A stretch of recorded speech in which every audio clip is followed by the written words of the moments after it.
Hello everyone. So welcome to our daily 20 dose series. इसमें हम करेंगे डेली 20 क्वेश्चन जो कि आपके लिए इम्पोर्टेंट होंगे। सो बिना किसी देरी के लेट्स स्टार्ट। पहला क्वेश्चन है, भाषा विकास में बाधा नहीं है, यानी 4 में से 3 ऑप्शन क्या है भाषा विकास में भाषा विकास में बाधा नहीं है, यानी वो ऑप्शन देखना है जो बाधा नहीं है, यानी भाषा का विकास करता है। 3 हैं जो बाधा डालते हैं। ऑप्शन ए तुतलाना, बी हकलाना, सी अस्पष्ट उच्चारण और डी क्या है अनुकरण। अनुकरण करने से क्या होता है भाषा का विकास होता है, यानी बच्चा अनुकरण करके ही अपने भाषा का विकास करता है। तो इसका ऑप्शन डी है वो क्या हो जाएगा आंसर हो जाएगा। नेक्स्ट क्वेश्चन, समाजीकरण से अभिप्राय नहीं है। याद रखना, जो समाजीकरण नहीं करता है या जिसका अर्थ समाजीकरण में नहीं है वही टिक करना है, वही इसका आंसर होगा। समाज में रहकर उसके आदर्श एवं मूल्यों में विश्वास, यानी समाज में रहकर समाज के आदर्शों एवं मूल्यों में विश्वास करना, ये समाजीकरण है या नहीं। समाज की जीवन शैली को अपनाना, ये समाजीकरण है। समाज का कुशल सदस्य बनना, ये भी समाजीकरण का हिस्सा है। संपर्क निर्माण का विकास करना, संपर्क किसी अगर ये स्पेसिफिक समाज के से रिलेटेड होता तो ये भी समाजीकरण का हिस्सा बन जाता, लेकिन ये सीधा बोल दिया कि कॉन्सेप्ट फॉर्मेशन है वो समाजीकरण से अभिप्राय है या नहीं, तो ये कॉन्सेप्ट फॉर्मेशन समाजीकरण से अभिप्राय नहीं है, तो ये हो गया आंसर डी। वैसे भी देखें तो कॉन्सेप्ट का मतलब होता है, कॉन्सेप्ट निर्माण का मतलब हम अपने दिमाग में वर्गीकरण क्लासिफिकेशन कर रहे हैं अलग अलग चीज़ों का, लेकिन समाजीकरण में ऐसा नहीं होता। क्वेश्चन 3, बाकर ने जो प्रयोग दिया था, बाकर मेहंदी ने जो सृजनात्मक पर परीक्षण दिया था, उसमें 2 प्रकार के परीक्षण थे, एक तो थे शाब्दिक, एक थे अशाब्दिक। उनमें से शाब्दिक उपपरीक्षण थे वो कितने थे, अशाब्दिक थे वो थे 3। अब आप बताइए कि शाब्दिक कितने थे, 2 3 4 5। तो अशाब्दिक परीक्षण थे वो थे 3 और शाब्दिक परीक्षण कितने थे, 4 परीक्षण थे। नेक्स्ट क्वेश्चन, खिलौने की आयु किसे कहा जाता है, अर्ली चाइल्डहुड, लेटर चाइल्डहुड, या फिर शैशवावस्था, या फिर सभी।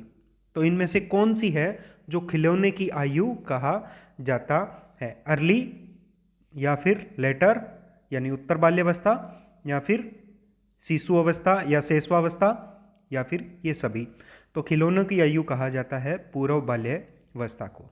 आप बताइए कि जो पूर्व बाल्यावस्था है उसका टाइम पीरियड कितने से कितने तक होता है। नेक्स्ट क्वेश्चन, व्यक्तित्व मापन की जो व्यक्तिनिष्ठ विधि है वो कौन सी है। हमने व्यक्तित्व मापन की 2 प्रकार की विधि पढ़ी थी, एक तो सब्जेक्टिव मेथड वाली और एक थी ऑब्जेक्टिव मेथड वाली। तो इनमें से सब्जेक्टिव कौन कौन सी है, जैसे सब्जेक्टिव ने हमने पढ़ी थी प्रश्नावली। प्रश्नावली मेथड क्या था, एक सब्जेक्टिव मेथड था। उसी प्रकार जैसे जो रेटिंग अपने रैंकिंग स्केल है ये क्या है, एक ऑब्जेक्टिव मेथड है, तो ये इसका आंसर नहीं होगा। वर्ड एसोसिएशन टेस्ट है WAT, ये भी क्या है ऑब्जेक्टिव मेथड है, क्योंकि ये किस में आता है, जो प्रक्षेपी विधियां है वो सारी की सारी प्रक्षेपी विधियां वो सभी की सभी किस में आती है, ऑब्जेक्टिव में आती है, ये ध्यान रखना। तो रोस्की परीक्षण है ये भी क्या है, ये भी ऑब्जेक्टिव का हिस्सा है। हमने व्यक्ति इतिहास में से पढ़ा था केस स्टडी, वो किस की थी, सब्जेक्टिव मेथड का पार्ट थी। नेक्स्ट क्वेश्चन, जिस प्रकार समानता और समरूपता स्मृति के संदर्भ में एक दूसरे के विपरीत है, यानी समानता और समरूपता है वो क्या है, एक दूसरे की विपरीत है, किसके रेफरेंस में, स्मृति, यानी स्मृति में समानता होना और स्मृति में समरूपता होना वो एक दूसरे के विपरीत है। उसी प्रकार निर्णय में निर्भयता और मौलिकता एक दूसरे के विपरीत किसके रेफरेंस में है, अधिगम, प्रेरणा, व्यक्तित्व, सृजनात्मकता। क्योंकि स्मृति समान होना और समरूप होना दोनों अलग अलग बात है, उसी प्रकार निर्भयता, निर्णय में निर्भयता और उसकी मौलिकता वो किस रूप में अलग अलग हो सकते हैं? अधिगम में, प्रेरणा में, व्यक्तित्व में, सृजनात्मक में।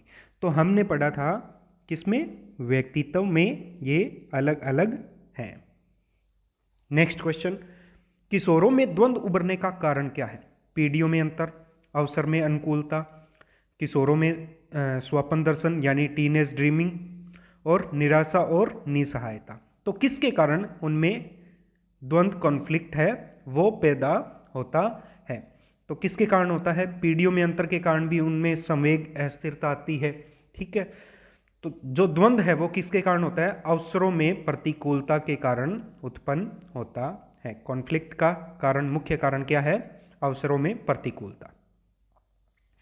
नेक्स्ट क्वेश्चन, जब व्यक्ति असफलता, दुख, पीड़ा को बलपूर्वक बुलाने का प्रयास करता है तो इसको क्या कहते हैं? प्रतिगमन, तदात्मीकरण, प्रक्षेपण, दमन। तो आप बताइए कि इसको क्या कहेंगे? जब बलपूर्वक दबाया जाता है अपनी संवेग को तो उसको क्या कहेंगे? ध्यान रखिए, अभी इसमें आंसर क्या होगा? इसमें आंसर होगा दमन, यानी दबाना। अगर यहां पर मान लो सी के अंदर, सी ऑप्शन में एक दिया हो शमन, सप्रेशन, सी ऑप्शन ये हो तो आपको जो दमन है वो वाला नहीं करना, तब सी टिक करना है, तब शमन टिक करना है, क्योंकि बलपूर्वक दबाना क्या होता है? शमन होता है। ध्यान रखना ये बात। नेक्स्ट क्वेश्चन, प्रतिभाशाली गुण अर्जित करते हैं बाल्यावस्था में, किशोरावस्था में, शेषवावस्था में, शीशवा नहीं है ये, शेषवावस्था है, या फिर जन्मजात। तो प्रतिभाशाली गुण की क्या मानते हैं हम? जन्मजात होता है या फिर वातावरण के द्वारा अर्जित होता है, तो वो किसी अवस्था की बात नहीं होती।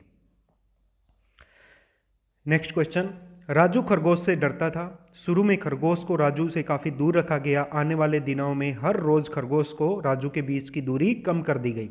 अंत में राजू की गोद में खरगोश रखा गया तो राजू खरगोश के साथ खेलने लगा। ये उदाहरण किसका है?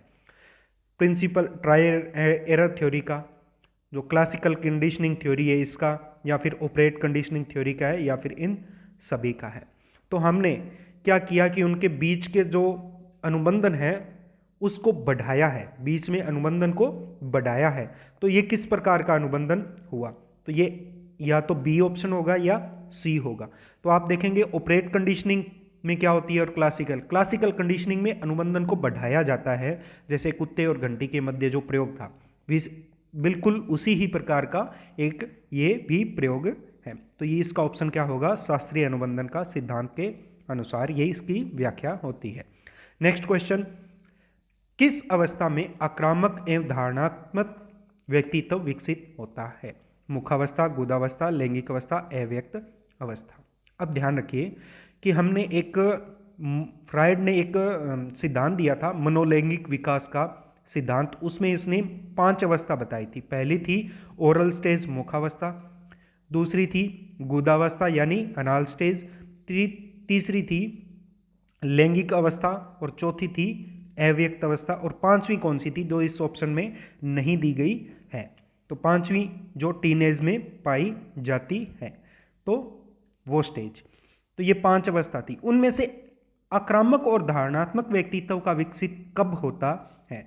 तो हमने पढ़ा था जो अनाल फेज थी, अनाल फेज के अंतर्गत आक्रामक और धारणात्मक व्यक्तित्व का विकास होता है। अगर आपको इस जो मनोलैंगिक सिद्धांत है ये पूरा पढ़ना है तो आप कहाँ जाएंगे? आप कंप्लीट साइकोलॉजी में जो पर्सनैलिटी नाम का हमने लेक्चर लिया हुआ है वहाँ पे जाके आप देख सकते हो।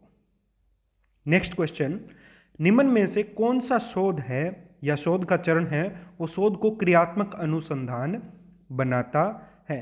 यानी क्रियात्मक अनुसंधान को कौन सा चरण है वो क्रियात्मक अनुसंधान बनाता है? क्वेश्चन है ये। हाइपोथेसिस का निर्माण, प्रोग्राम का क्रियात्मक और अंतिम मूल्यांकन होना, सामान्यीकरण, शोध का अल्प का परिवर्तन या कठोर होना। यानी जो रिसर्च आइडिया है इनका परिवर्तित या फिर कठोर होना। तो कठोर और अपरिवर्तित ऐसा नहीं होता है, तो ये तो होता ही नहीं है। तो जर्नलाइजेशन, ये सभी इसके चरण हैं, क्रियात्मक अनुसंधान के चरण के अंतर्गत पढ़ते हैं। तो इसमें से कौन सा चरण है जो शोध को क्रियात्मक अनुसंधान बनाता है? पहला क्वेश्चन तो ये है, इससे पहले ये बता दूंगा, इससे पहले आप बताइए कि जो एक्शन रिसर्च है या क्रियात्मक अनुसंधान है वो किसके लिए होता है? टीचर्स के लिए या फिर बच्चों के लिए? तो टीचर्स के लिए होता है या फिर बच्चों के लिए होता है? किसके लिए होता है? किसके लिए किया जाता है? किस में सुधार किया जाता है इसके द्वारा? अब देखिए कौन सा चरण है जो क्रियात्मक अनुसंधान बनाता है? वो है प्रोग्राम का क्रियात्मक और अंतिम रूप से मूल्यांकन लेना, ताकि उसमें सुधार किया जा सके। तो ये ही चरण है जो इसको क्रियात्मक अनुसंधान बनाता है। नेक्स्ट क्वेश्चन, स्मिथ ने शिक्षण की त्रिध्रुवीय प्रक्रिया में कार्यवाहक माना। स्मिथ थे, उन्होंने शिक्षण टीचिंग की त्रिध्रुवीय प्रक्रिया बताई। वहीं 3 ध्रुव होते हैं, शिक्षा, शिक्षार्थी और शिक्षक। उनमें से कार्यवाहक किसको माना? क्योंकि ज़्यादातर कार्यवाहक किसी ने टीचर को माना है, किसी ने जो शिक्षार्थी है इसको माना है। तो स्मिथ ने एजुकेशन को कार्यवाहक माना था। नेक्स्ट क्वेश्चन, दलीय शिक्षण पद्धति का प्रारंभ कब हुआ या फिर कहाँ हुआ? कब नहीं, कहाँ हुआ? ऑप्शन है जर्मनी, अमेरिका, ब्रिटेन और भारत। दलीय शिक्षण यानी टीम टीचिंग, 2 या 2 से ज़्यादा टीचर मिलकर किसी एक टॉपिक को पढ़ाई, उसको टीम टीचिंग कहते हैं। तो इसका जो विकास है या प्रारंभ है वो अमेरिका के अंतर्गत हुआ है। विज्ञान शिक्षण में वह विधि जिसमें विद्यार्थी को एक खोजी के रूप में कार्य करने का अवसर दिया जाता है क्या कहलाती है? प्रयोगशाला विधि, समस्या समाधान विधि, ह्यूरिस्टिक विधि, प्रयोजना विधि। तो आपने प्रयोगशाला विधि के बारे में देखा होगा, प्रयोग करते हैं तो उसमें एक प्रयोग करके देखते हैं ना कि वो खोजी के रूप में कार्य कर रहा है। समस्या समाधान विधि भी एक किसी समस्या दी जाती है, ठीक है, उसका समाधान ढूंढता है। इसी प्रकार की एक जो विज्ञान की शिक्षण पद्धति है उसको ह्यूरिस्टिक विधि बोलते हैं। इसी में भी वो किसी समस्या का समाधान ही खोज रहा होता है, तो विज्ञान के लिए हम उसको बोलेंगे ह्यूरिस्टिक मेथड। तो ऑप्शन सी इसका हो गया, जिसमें बालक एक खोजी के रूप में अपने प्रश्न का आंसर तलाशता है। नेक्स्ट क्वेश्चन, अधिगम तक पहुंचने का राजमार्ग को क्या कहते हैं? यानी अधिगम के राजमार्ग को क्या कहते हैं? उद्दीपन। अधिगम तक पहुंचने का राजमार्ग को कहते हैं, यानी राजमार्ग कौन सा है? अधिगम करना है तो उसका राजमार्ग कौन सा है? उद्दीपन, संवेदना, प्रवाहिता, फ्लुएंसी। हमने पढ़ा है कि अभिप्रेरणा को क्या कहते हैं? अधिगम का राजमार्ग कहते हैं। मोटिवेशन, मोटिवेशन होना जरूरी है लर्निंग के लिए। अधिगम में पठार के लिए निम्नलिखित में से कौन जिम्मेदार है? पठार का मतलब एकदम से अधिगम में कमी आ जाना। अधिगम का ग्राफ बनाते हैं तो उसमें जो पठार है उसका कारण क्या है? चुनौती, अभिप्रेरणा। चुनौती से कभी क्या है? पठार नहीं बनता, चुनौती से पठार कम हो सकता है, यानी अधिगम ज़्यादा हो सकता है, कमी नहीं आती उसमें। अभिप्रेरणा है, अभिप्रेरणा में कमी के कारण हो सकता है पठार बन जाए, लेकिन अभिप्रेरणा के कारण नहीं बनता। थकान और पुनर्बलन का प्रभाव, पुनर्बलन का प्रभाव इतना नहीं होता जितना थकान है। थकान की वजह से क्या होता है? अधिगम का पठार बनता है। ज़्यादा कारण यही है, मुख्य कारण। संवेग और संज्ञान के बारे में निम्नलिखित में से कौन सा कथन सही है? कौन सा कथन सही है, करेक्ट है, उसको देखना है। किसी भी प्रकार के संवेग से ध्यान की अवधि अपरिवर्तित, ध्यान की अवधि, संवेग से ध्यान की अवधि में परिवर्तन होगा, अपरिवर्तित नहीं रहेगी। ये ऑप्शन गलत है। संवेग और तार्किक सोच एक दूसरे से स्वतंत्र है। सोच है, थिंकिंग है, वो संवेग से स्वतंत्र नहीं है। संवेग यादों को एनकोडिंग और पुनर्प्राप्ति में सुविधा प्रदान करता है। स्मृति सकारात्मक और नकारात्मक संवेग से जुड़ी नहीं होती, जुड़ी होती है, जुड़ी नहीं होती है। तो संवेग है वो यादों को एनकोडिंग यानी उनको याद करना, पुनः प्राप्त करना। कोडिंग और एनकोडिंग, कोडिंग का मतलब उनको स्टोर करना और डिकोडिंग या एनकोडिंग का मतलब उन्हें पुनः याद करना, पुनः प्राप्त करना। तो इसके लिए सुविधा प्रदान करते हैं संवेग हमारे इमोशन। तो ऑप्शन सी सही है। 19 नंबर क्वेश्चन, कथन क्या है कि शैक्षणिक शिक्षा के अलावा शैक्षिक व्यवस्था में छात्रों के सामाजिक और भावनात्मक आवश्यकताओं पर भी ध्यान दिया जाता है। इस कथन को फिर से पढ़ता हूं आसान करके कि शैक्षिक व्यवस्था में शिक्षा के अलावा सामाजिक एवं भावनात्मक आवश्यकताओं पर भी ध्यान दिया जाता है। कथन है ये। कारण क्या है कि संज्ञान में संवेग महत्वपूर्ण भूमिका निभाता है। हाँ जी, संज्ञान में संवेग क्या है, महत्वपूर्ण भूमिका निभाता है। और ये ए और आर है, यानी कथन और कारण दोनों सही हैं। अब इसके अनुसार देखने हैं कि नीचे दिया हुआ है। और विकल्प एक क्या है कि कथन और कारण दोनों सही हैं और जो कारण है वो कथन को एक्सप्लेन कर रहा है, यानी कारण है वो सही व्याख्या कर रहा है किसकी, कथन की। तो हाँ जी, संवेग है वो संज्ञान में महत्वपूर्ण भूमिका निभाता है। इसके कारण हम क्या करते हैं कि सामाजिक और भावनात्मक आवश्यकताओं पर भी ध्यान दिया जाता है शिक्षा में। तो ऑप्शन ए इसका आंसर हुआ। बाकी देख लो कि हाँ दोनों सही तो है लेकिन एक्सप्लेन नहीं कर रहा है, यानी कहीं बोल रहा है कि कथन सही है और उसका कारण गलत है, कहीं बोल रहे हैं कि दोनों भी गलत है। तो ऑप्शन ए इसका सही हुआ। इस क्वेश्चन को आप फिर से आराम से पढ़िए और फिर देखिए कि किस प्रकार का ये क्वेश्चन है। कथन और कारण के क्वेश्चन काफ़ी ऐसे वैल्यूएबल क्वेश्चन होते हैं।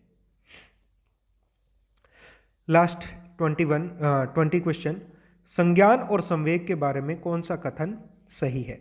संज्ञान और संवेग एक दूसरे से स्वतंत्र प्रक्रियाएं, स्वतंत्र नहीं हो सकती, एक दूसरे से जुड़ी हुई है।